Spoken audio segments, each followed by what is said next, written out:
আবু সায়েদ বুক পেতে দাঁড়িয়েছিল। সে ভাবেনি পুলিশ তাকে সত্যিই গুলি করবে।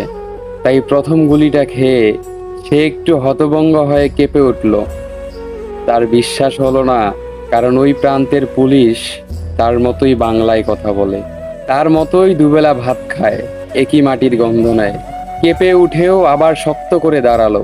তা না হলে বন্ধুরা কি বলবে? একটা গুলির আঘাতে সে পড়ে গেছে, গায়ে শক্তি নাই। আড্ডায় বন্ধুদের পরে গর্ব করে বলবে, দেখছিস তোরা কেমন বুক চেতিয়ে বাঘের মতো দাঁড়াইছিলাম। হুম। আবু সাইদ আবার কেঁপে উঠল, কারণ আরেকটি গুলি ছোড়া হয়েছে। এ পর্যায়ে তার নিজেকে ধরে রাখতে কষ্ট হয়ে গেল। তবুও সে প্রাণপণে চেষ্টা করতে লাগলো। রোগাপাত্রা বাঙ্গাল অপুষ্ট শরীরে এত শক্তি কোনো কালেই ছিল না। হঠাৎ মনে পড়ে গেল সে অজপাড়া গায়ের দরিদ্র ঘরের ছেলে, যার মাসের টিউশনির টাকা পাঠালে গরিব বাবা মায়ের খাবারের টাকা হয়।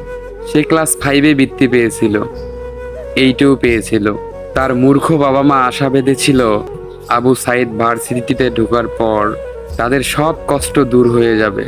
বোনটাও শেষবার আদর করে কি বলেছিল সেটাও হুট করে মনে পড়ে গেল। আবু সাইদের ঘরে ফেরার কথা ছিল রাত 10টায়। আচ্ছা, 10টা কি বেজে গেছে?